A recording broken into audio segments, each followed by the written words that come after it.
நம்முடைய பிதாவாகிய தேவனாலும் கர்த்தராகிய இயேசு கிறிஸ்துவினாலும் உங்களுக்கு கிருபையும் சமாதானம் பெறுவதாக. நாளிலும் கூட நமக்கு ஜீவனை தந்ததும் இல்லாமல் தயையும் பாராட்டினார் அல்லவா, அவரை துதிக்கலாமா? சர்வ சிருஷ்டிக்கும் எஜமான நீரே, சர்வ சிருஷ்டி காப்பவர் நீரே, எங்கள் இதயத்தில் உம்மை போற்றிடுவோம், என்றென்றும் பணிந்து தொழுவோம்.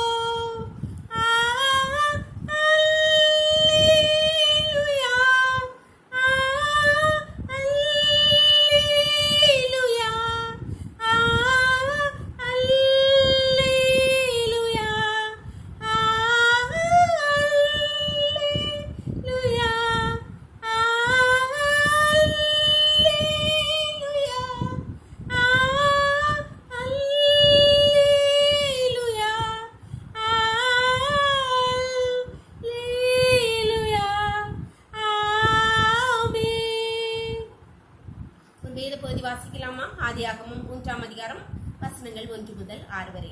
தேவனாகிய கர்த்தர் உண்டாக்கின சகல காட்டு ஜீவன்களை பார்க்கிலும் சர்ப்பமானது தந்திரமுள்ளதா இருந்தது. அது ஸ்திரீயை நோக்கி, நீங்கள் தோட்டத்தில் உள்ள சகல விருட்சங்களின் கனியையும் புசிக்க வேண்டாம் என்று தேவன் சொன்னது உண்டோ என்றது. ஸ்திரீ சர்ப்பத்தை பார்த்து, நாங்கள் தோட்டத்தில் உள்ள விருட்சங்களின் கனிகளை புசிக்கலாம், ஆனாலும் தோட்டத்தின் நடுவில் இருக்கிற விருட்சத்தின் கனியை குறித்து தேவன் நீங்கள் சாகாதபடிக்கு அதை புசிக்கவும் அதை தொடவும் வேண்டாம் என்று சொன்னார் என்றாள். அப்பொழுது சர்ப்பம் ஸ்திரீயை நோக்கி, நீங்கள் சாவதில்லை, நீங்கள் இதை புசிக்கும் நாளிலே உங்களுக்கு கண்கள் திறக்கப்படும் என்றும் நீங்கள் நன்மை தீமை அறிந்து தேவர்களை போல் இருப்பீர்கள் என்றும் தேவன் அறிவார் என்றது.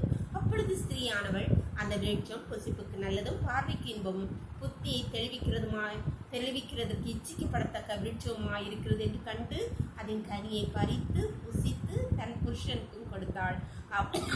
புசித்தான். அன்பான தேவனுடைய பிள்ளைகளே, இது நாம் நன்கு அறிந்த வேதபோதி. இங்கே தேவனாகிய கர்த்தர் ஏதேனின் தோட்டத்தை உருவாக்கி அதில் சகல வித விருட்சங்களையும் கனிகளையும் உருவாக்கி ஆதாமையும் ஏவாளையும் அங்கே அருமையாக வைக்கிறார். எவ்வளோ அருமையான தேவன்! எல்லாவற்றையும் நமக்காக உருவாக்கி நம்ம அதிலே வாழ வைத்து அழகு பார்க்கிறவர்கள் நம் தேவனாகிய கர்த்தர்.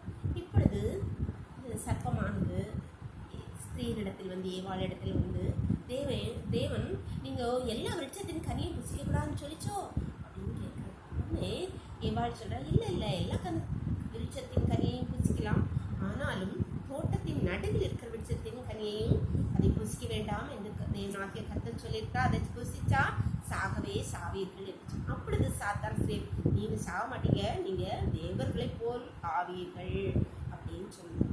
அப்பொழுது அதை நம்பி ஏமாந்து புசித்த ஏவாள் என் தேவர்களை போல் ஆனாளா, உயர்த்தப்பட்டாளா? இல்லவே இல்லை. தேவனாகிய கர்த்தர் ஏதேன் தோட்டத்திலிருந்து அவர்களை வெளியே துரத்தி மரணம் என்னும் மரணத்தை அவர்களுக்கு உருவாக்கிறார். வேதனையோடு பிள்ளை பெறுவாள் என்று அநேக சாபங்களை உன் புருஷன் உன்னை ஆண்டு கொள்வான் என்று தேவனாகிய கர்த்தர் அவள் சாபத்தை கொடுக்கிறான். மண்ணுக்கு இதனாலே இன்று வரை மரணம் நம்மை ஒவ்வொருவரையும் பார்க்கிறது. அன்பான தேவனுடைய பிள்ளை, இதே போல்தான் சாத்தான் நம் ஒவ்வொருவரிடம் வந்து பல காரியங்களை தந்திரமாய் சொல்வான். பல மனிதர்கள் கொண்டு, பல இன்சிடென்ட்களை கொண்டு, பல செய்திகளை கொண்டு நம்மோடு பேசுவான். நீங்கள் இதை செய்தா பெரிய பணக்காரலாம், இதை செய்தா நீ இப்படி ப்ரமோஷன் ஆகி உயர்த்தப்படலாம், வேலை ஸ்தலத்தில் நீ இப்படி செய்தா, நீ அவர்களுக்கு விரோதமாக செய்தா அதை எடுத்துக்கலாம், உனக்கு சொத்து கிடைக்கும், நிறைய காரியங்கள் நம்மளோடு பேசுவான். நாம் அதற்கு இடம் கொடுக்கக்கூடாது. கர்த்தர் நம்மளை நமக்காக ஏதேனும் தோட்டத்தை உருவாக்கி நம்மை அதில் வாழ வைப்பதற்கே விரும்பப்படுகிறார். சாத்தானுடைய தந்திரங்களுக்கு நாம் செவி சாய்த்தால் நாம் இருக்கிறதை இழந்து இந்த வாதாமையை வாழை போல தோட்டத்தை வெளியே துரத்து கொடுத்து வெயிலும் மழையிலும் நனைவதற்கு கஷ்டப்படுவதற்கு எதுவாக நம்மை ஆண்டவரத்தில் ஒப்பு கொடுக்கலாமா? ஜெபம் பண்ணலாமா? எங்களை நேசிக்கிறீர்கள் தகப்பனே, தர்மியான நாளுக்காக நன்றிப்பா. நாளின் காலை முதல் இம்மட்டும் எம்முடைய தயவுள்ள கருடைய கிருபைகளோடு கூட இருந்தது அப்பா. இப்போ மண்டியாளோடு இணைந்திருக்கிற ஒவ்வொரு பிள்ளைகளுடைய கருத்தை தருகிறோமப்பா. சத்திரவின் இஷ்டத்துக்கு உங்களுடைய பிள்ளைகள் எல்லாரையும் விலைக்கு பாதுகாத்துங்கப்பா. அவனுடைய தந்திரமான பேச்சுகள், அவனுடைய திட்டங்களுக்கு எங்கள் ஒவ்வொருவரையும் விலைக்கு பாதுகாத்துருங்கப்பா.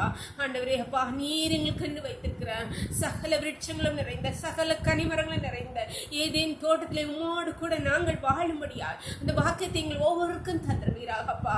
சாத்தானின் திட்டங்களுக்கு, எண்ணங்களுக்கு எங்களை விலைக்கு ஒவ்வொரு பிள்ளைகளையும் பாதுகாத்துரும். இந்த கருத்தில் ஒவ்வொரு பிள்ளைகளையும் தாழ்த்தி தருகிறோம். இந்த நோக்களை மூடி மறைத்துக் கொள்ளுங்க. சகல துதியும் கனமும் பலமையும் பலனும் ஞானமும் எங்கள் தேவாதி தேவன் ஒருவருக்கே செலுத்துகிறோம். இயேசுவின் மூலம் ஜெபங்கள் நல்ல தந்தையே. ஆமென். ஆமென்.